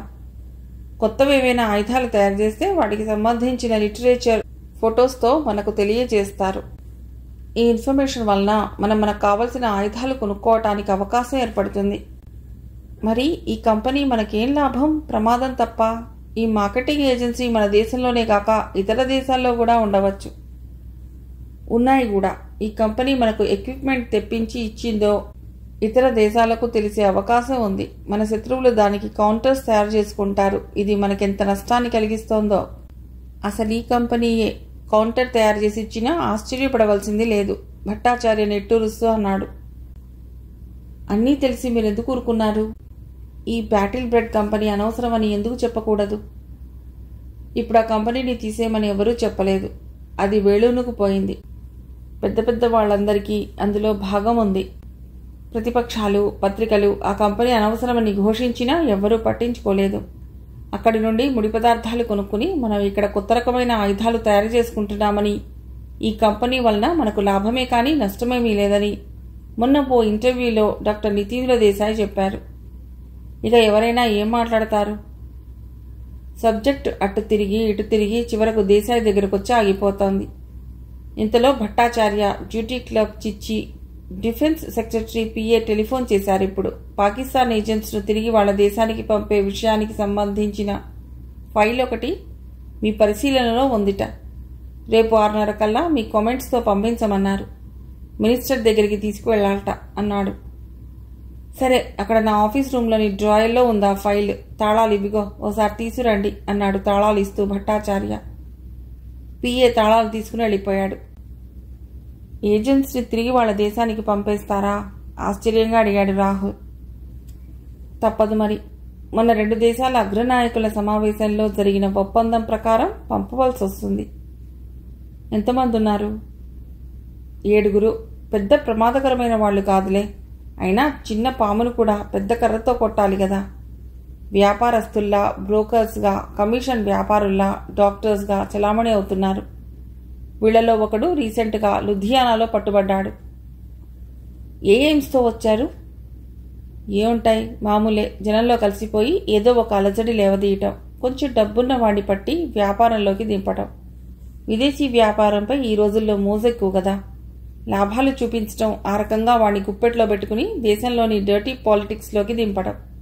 పదవి వ్యామోహం, ఎన్నికలు, కుర్రవాళ్లను స్టూడెంట్స్ని రెచ్చగొట్టడం, ఇవన్నీ సర్వసాధారణమైపోయిన సంఘటనలు. వీటికి కారణభూతమైన బయట శక్తుల్ని ఏరేశామంటే మన వాణ్ణి సప్రెస్ చేయటం 3 నిమిషాల పని. దానిలో ఒక భాగమే ఈ 7 ఏరివేత. బట్ వీళ్ళు మన నుండి సేకరించిన న్యూస్ ఏమీ లేదులే. దేశం మొత్తం మీద సమస్యల్ని 2 వాక్యాల్లో చెప్పి, సాధారణమేగా ఈ విషయాలు అంటున్న భట్టాచార్య వైపు ఆరాధనగా చూశాడు రాహుల్. నిజమే, ఆయన దృష్టిలో చాలా చిన్న విషయాలు. ఆయన ఆలోచించదగిన సమస్యల స్థాయి ముందు ఇవెంత? PA file తెచ్చిచ్చాడు. ఇంకా ఏదైనా చెప్తాడేమోనన్నట్టు నిలబడ్డాడు. మీరు వెళ్ళి పని చూసుకోండి అన్నాడు భట్టాచార్య. అతడు వెళ్ళిపోయాడు. భట్టాచార్య ఫైల్ తెరిచి, నువ్వు కూడా చూడు అన్నాడు అతడి వైపు నెడుతూ. రాహుల్ ఆ ఫైల్లోని 7 చూసి వాళ్ల జీవిత హిస్టరీస్ చదివాడు. ఫైల్ మూసేసి భట్టాచార్యకిస్తూ, ఎప్పట్లో పంపుతారు వీళ్లను? బహుశా 2-3 రోజుల్లో పంపొచ్చు. ఎలా పంపుతారు? అందరినీ ఒక్కసారే పంపేస్తారా? ట్రైన్లో పంపుతారు. సరే, మరి నేను ఎడతాను సార్. రేపు ఉదయం వెదర్ ఆఫీస్లో పనుంది, అది పూర్తి చేసుకుని బహుశా ఈవినింగ్ ఇక్కడే కలుస్తాను. గుడ్ నైట్ సార్ అంటూ లేచాడు రాహుల్. భట్టాచార్య రాహుల్ నుండి తీసుకున్న ఆ ఫైల్లోని మనుషుల్ని మరోసారి దీర్ఘంగా గమనిస్తున్నాడు. అతన్ని ఇంకా ఎక్కువ మాట్లాడించడం ఇష్టం లేక బయటకొచ్చాడు. అతని మెదడు నిండా జోరీగల్లా మూగాయి ఆలోచనల పరంపరలు. కారులో వెడుతూ దానిలోనే తాను చేయదలుచుకున్న పనులకు ప్లాన్స్ వేసుకోసాగాడు మనస్సులో. ఇంటి దగ్గరకు వచ్చేసరికి అతడి ఆలోచనలు, ప్లాన్లు అన్నీ ఒకచోట కేంద్రీకృతమైనాయి. దాని అంతేమిటో తేల్చుకోవాలని నిర్ణయించుకున్నాడు అతడు. మర్నాడు 10:30 కల్లా అతడు నేషనల్ వెదర్ సర్వీస్ ఆఫీస్కి వెళ్ళాడు. అతడి హుందాతనం, డ్రెస్సు, వెళ్లే తీరు చూసి ఎవ్వరూ అడ్డగించలేదు. నేరుగా ప్రోగ్రామ్ అబ్జర్వేషన్ ఆఫీసర్ రూంలోకి వెళ్ళాడు. అతడు తలెత్తి ఏమిటన్నట్లు చూశాడు. రాహుల్ ఆయన వైపు సూటిగా చూస్తూ, I'm Rahul from defence ministry అన్నాడు. ఆఫీసర్ కళ్లలో తడబాటు కనిపించింది. వెంటనే కూర్చోండి అన్నాడు. ఏం కావాలి మీకు? అడిగాడు. చిన్న ఇన్ఫర్మేషన్ కావాలి. అడగండి. కిందటి నెల 10వ తారీఖు పఠాన్కోట్ సమీపంలో సాయంకాలం వర్షం కురిసింది. కారణం ఏదైనా కానీ అనేక మంది మరణించిన విషయం మీకందరికీ తెలుసు. దాని గురించి తెలుసుకుందామని. అంటే మీ వెదర్ రిపోర్ట్స్ గురించి సుమా. ఆ రోజు రేడియోకి వాతావరణ సమాచారం పంపించిందెవరు? ఒక క్షణం ఉండండి అని అతడు బెల్ నొక్కాడు. సెక్రటరీ లోపలికి వచ్చాడు. మెట్రలాజికల్ డేటా బుక్ తీసుకురండి అన్నాడు. సెక్రటరీ వెళ్లి 1 నిమిషంలో బుక్తో తిరిగొచ్చాడు. ఆ బుక్ ఇచ్చి వెళ్ళిపోయాడు. అబ్జర్వేషన్ ఆఫీసర్ దానిలో కొన్ని పేజీలు తిప్పి, assistant program officer miss Joshi అన్నాడు. ఆవిడ డ్యూటీలో ఉంటే ఒకసారి నేను మాట్లాడతాను అన్నాడు రాహుల్. ఆవిడ ప్రస్తుతం లీవ్లో ఉంది. మీకేం ఇన్ఫర్మేషన్ కావాలో నన్ను అడగండి, చెప్తాను అన్నాడు ఆయన. ఆ రోజు ఉదయం నుండి సాయంత్రం 6 గంటల దాకా వాతావరణానికి సంబంధించిన పూర్తి డేటా కావాలి. అంటే గాలి వేగం, అది ప్రయాణించే తీరు, గాలిలో తేమ, దాని ఒత్తిడి, మబ్బుల వేగం, మబ్బుల ఎత్తు, వాటి ప్రయాణపు తీరు, అక్కడి భౌగోళిక స్థితిగతులు, వీటికి సంబంధించి ప్రతి గంటకి చెందిన వివరాలు కావాలి అన్నాడు రాహుల్. తప్పకుండా, కానీ ఇవన్నీ నోటితో చెప్పడం కుదరదు. ఎప్పటికప్పుడు అవన్నీ కంప్యూటర్కి ఫీడ్ చేసి పెడతాం. కంప్యూటర్ స్క్రీన్ మీద వీటిని మీరు ప్రత్యక్షంగా చూడొచ్చు అని లేచి రండి అంటూ వేరొక గదిలోకి తీసుకువెళ్ళాడు.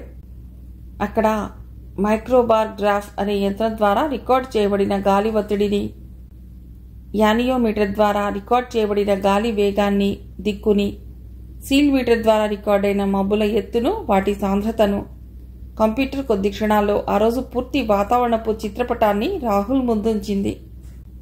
ప్రింటౌట్ కాపీని తీసుకుని బయటకొచ్చాడు రాహుల్. ప్రోగ్రామ్ ఆఫీసర్ అతన్ని తన గదికి తీసుకెళ్లాడు. కాఫీలొచ్చాయి. థ్యాంక్ యూ, కాఫీ కప్ అందుకుంటూ అన్నాడు రాహుల్. కాఫీ దాగి కప్పు టేబుల్పై పెడుతూ, ఈ రికార్డ్ ప్రకారం ఆ రోజు మరి వర్షం కురవ్వవలసింది కాదు కదా, ఎలా వచ్చిందంటారు అడిగాడు రాహుల్. అది మన భూగోళంలో కురవలసిన వర్షం కాదు, అందుకే మనం చెప్పలేదు. కానీ కొద్దిసేపు అయ్యాక చెక్ అమ్రూ వైపు వెడుతున్న మబ్బులు సడన్గా దిక్కుమారి పఠాన్కోట్ వైపు దారి మళ్లీ మాధవ్పూర్లో వర్షం పడింది.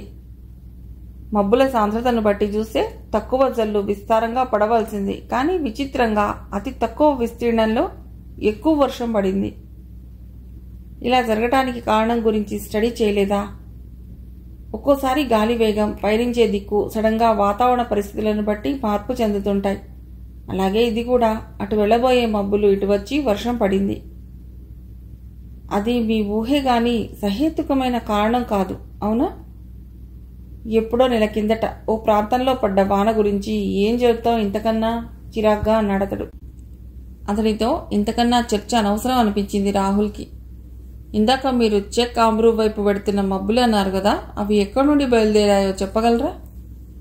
ఫిరోజ్పూర్ దగ్గర బయలుదేరి చెక్ అమ్రూ వైపు వెళ్లబోయి సడన్గా పఠాన్కోట్ వైపు తిరిగాయి. రాహుల్ ఆ వాక్యాన్ని ముద్రించుకున్నాడు. లేచి నిలబడుతూ, thank you officer, thank you very much అన్నాడు షేక్ హ్యాండ్ ఇస్తూ.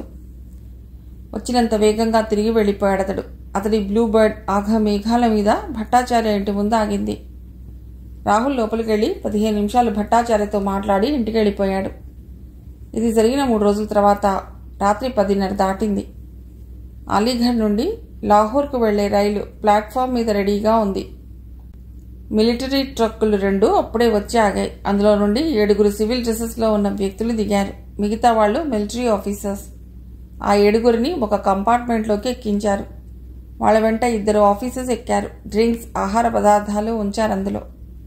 ట్రైన్ కదిలింది. స్పీడ్ అందుకుంది. కూర్చున్న 7 ఒకే దేశం నుండి వచ్చినా ఒకరికి ఒకరు తెలియదు. కళ్లతోనే పలుకరించుకున్నారు. గాలి, వెలుతురు, ఆకాశం ఇలా స్వేచ్ఛా వాతావరణంలోకి మళ్లీ రాగలమని అనుకోలేదు వాళ్లు. జైళ్లలో చిత్రమైన హింసలకి, శిక్షలకి గురైన వాళ్లు తమకిది పునర్జన్మగా భావిస్తున్నారు. కానీ ఇదే సమయంలో వాళ్ల మనస్సుల్లో భయం భయంకరంగా తోచింది. ఆత్మహత్య చేసుకునే అవకాశం ఏదీ లేకుండా చేశారు భారతీయ సిఐడీలు. ఇప్పుడు తిరిగి పాకిస్తాన్కు వెడితే తమని ఆదరిస్తారా? తప్పించుకునే అవకాశం ఏమాత్రం దొరికినా వెళ్లేందుకు సిద్ధంగా ఉన్నారు. కానీ యమభటుల్లా మెషిన్ గన్స్తో నిలబడ్డ ఆఫీసర్స్ని చూశాక ఆ ఆలోచన ఆచరణలోకి రావటం కష్టమేననిపించింది. 7 2 చంపలేమా? కానీ ఈ విషయం 7 చెప్పుకునేదెట్టా? ఆ 2 7 నఖశిఖ పర్యంతం పరీక్షిస్తూ కూర్చున్నారు. ఇంతలో వాళ్లలో ఒకడి దృష్టి ఖరీదైన ఆ డ్రింక్స్ మీద పడింది. మనసులోకి రానే రాకూడదు, వచ్చిందంటే అది దావానలా శరీరమంతా పాకుతుంది. అతడు నిగ్రహించుకోలేక లేచి అడుగులు ముందుకేశాడు. వేలితో డ్రింక్స్ వైపు చూశాడు. మీకోసమే, తీసుకోండి అన్నారిద్దరూ ఒకేసారి. ఆ మాట కోసమేనన్నట్లుగా గబాల్న 2 బాటిల్స్ తీసుకుని వెళ్లి తన సీట్లో కూర్చున్నాడు. అతడు తాగుతుంటే మిగతా వాళ్లు కుదురుగా కూర్చోలేకపోయారు. ఒకరి వెంట ఒకరు వెళ్లి బాటిల్స్ తెచ్చుకుని తాగుతున్నారు. కిటికీ దగ్గరగా కూర్చున్న అతడు తప్ప. ఆఫీసర్స్ 2 చిరాగ్గా అతడి వైపు చూశారు. వీడు తాగడేం అన్నట్లు. అతడు కిటికీలోంచి బయటికి చూస్తున్నాడు. బాగా తాగేసి ఒళ్ళు తెలియని స్థితిలో నోటికొచ్చినట్టు పేలుతూ, పిచ్చి పాటలు పాడుతూ, కదిలే రైలు పెట్టెలో బ్యాలెన్స్గా నిలబడలేక తూలిపోతూ కొద్దిసేపు రభసగా గోల చేసి మత్తుగా పడిపోయారు. ఆఫీసర్స్లో ఒకతను బెర్త్ మీద గెలిపడుకున్నాడు. 2వ ఆఫీసర్ కిటికీ దగ్గరగా కూర్చున్న అతడిని ఒక కంట గమనిస్తూ సిగరెట్ తాగుతున్నాడు. బయటంతా గాఢాంధకారం. జుట్టు విరబోసుకుని చేతులు సాచి పరిగెడుతున్న భూతాల్లా వెళ్లిపోతున్న చెట్లని, దూరంగా ఎక్కడో మిణుకు మిణుకుమనే లైట్లని చూస్తూ ఎలా తప్పించుకోవాలా అని ఆలోచిస్తున్నాడు ఫిరోజ్ ఖాన్. గడియారం చూసుకున్నాడు ఫిరోజ్ ఖాన్. 3 కావస్తోంది. అప్పటిదాకా నానా హంగామా చేసిన వాళ్లు గాఢ నిద్రలో ఉన్నారు. ఆఫీసర్లో ఒకరు మంచి నిద్రలో ఉన్నట్లు అతడికి గురకే చెప్తోంది. టైం జరుగుతోంది.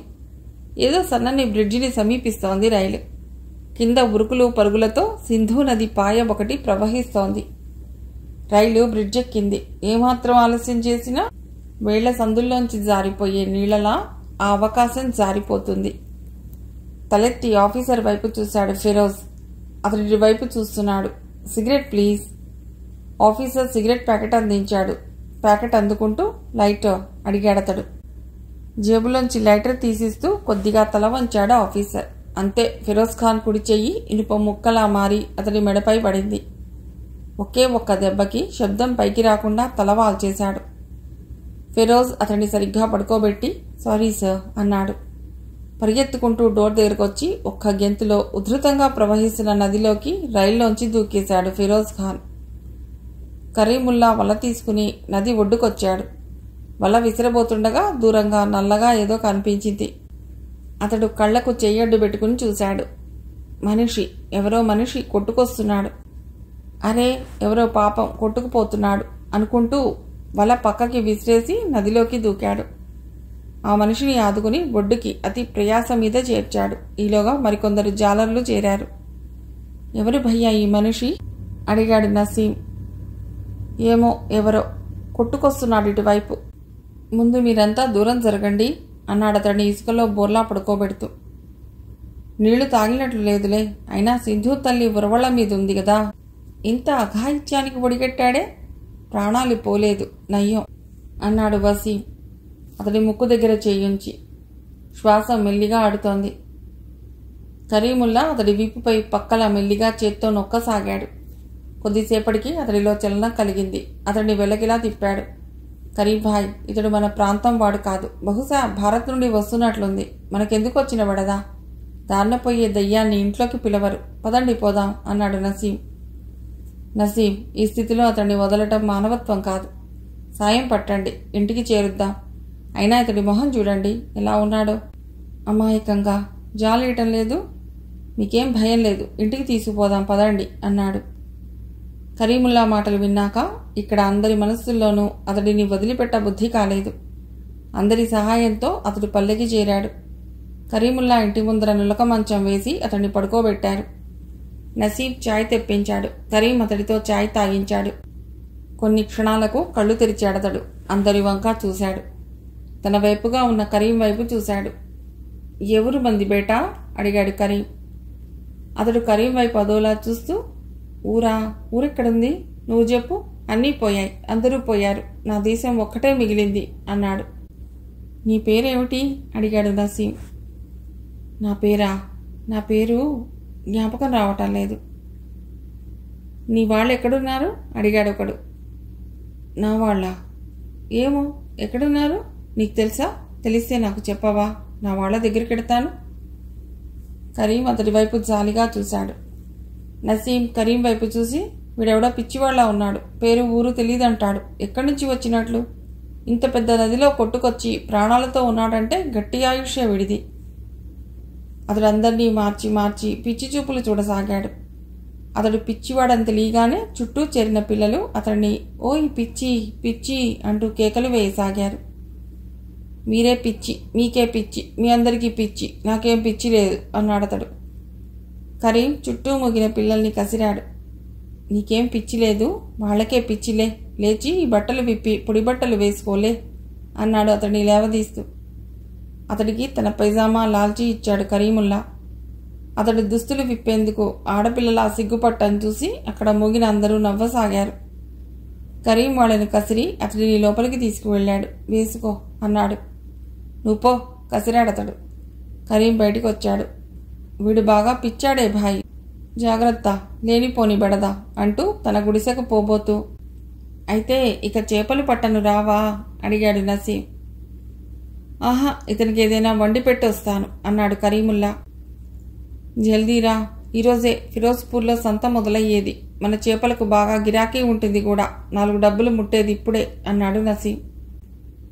ఏం లాభం, మన ప్రాణాలకి తెగించి నదిలోకి పోయి చేపలు తెస్తాం, సగం ఆ రాక్షసుడికే ఇవ్వాలాయే నీరసంగా అన్నాడు కరీముల్లా. ఈరోజేమైనా కొత్త? ఎప్పటిపాటేగా, త్వరగా రా, వాడికింత వండి పెట్టిరా. నిజంగా నీ దగ్గర ఏమీ లేక నువ్వు ఇవ్వకపోయినా వాడు నీ ప్రాణం తీస్తాడు. నేను అదిగిపోతున్నా అంటూ వెళ్ళిపోయాడు నసీం. పిచ్చివాడు బయటికి వచ్చాడు. ఆ దుస్తుల్లో తమాషాగా ఉన్నాడు అతడు. బాగా భారీ మనిషి అవ్వటంతో ఆ బట్టలు టైట్గా పొట్టిగా ఉండటంతో చూపర్లకు నవ్వు పుట్టించే విధంగా ఉన్నాడు. కరీం అతన్ని చూసి నవ్వు మొహంతో కూర్చోబేటా, నీకింత కూడు వండుతాను అంటూ లోపలికి వెళ్ళాడు.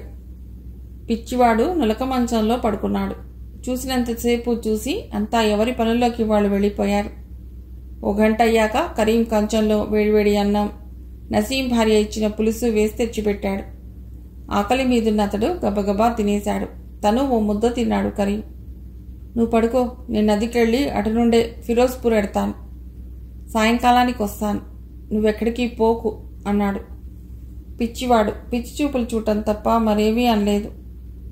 ఏదో పిచ్చిలోకం అంటూ తలుపుకు ఒళ్ళెం పెట్టి ఫాతిమా అని పిలిచాడు. నసీం భార్య బయటకొచ్చి ఏం భయ్యా అంది. ఈ పిచ్చివాడిని కాస్త కనిపెట్టుండమ్మా, నేను సాయంకాలమేగా వచ్చేది అన్నాడు. అలాగే, నువ్వు పోయిరా, నేను చూస్తాలే అంది ఫాతిమా. కరీం వల భుజాన వేసుకుని వెళ్ళిపోయాడు. పిచ్చివాడు నులకమంచంలో పడుకునే ఉన్నాడు. ఎండ బాగా బారెడు పైకొచ్చింది. అంత వెచ్చగా ఉన్నా అతడు కదలకుండా పడుకోవటం చూసి ఫాతిమా దగ్గరకొచ్చి లే, మంచం లోపల వేస్తా, పడుకుందువు గాని అంది. ఏ కళనున్నాడో వెంటనే లేచాడు. మంచం గుడిసెలో వేసింది ఫాతిమా. మీ అమ్మ అయ్యా ఉన్నారా? ఎక్కడున్నారు? నువ్వెక్కడి వాడివి? నీకు భార్యా పిల్లలున్నారా? మా దేశం వాడివేనా అడిగింది పక్క వేస్తూ. ఏమో, నాకేమీ తెలియటం లేదు, ఎక్కడున్నారో మరి. నదిలోకి ఎలా వచ్చావు? ఎలా వచ్చానో పోనీ నీకు తెలుసా అడిగాడు.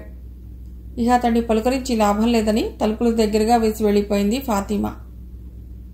పిచ్చివాడు నవ్వుకుంటూ కళ్ళు మూసుకుని పడుకున్నాడు. నదిలో ఇది బాగా అలసిపోవటంతో కడుపులో ఆహారం పడగానే మంచి నిద్ర పట్టింది. మిగిలిన కథ తర్వాతి భాగంలో.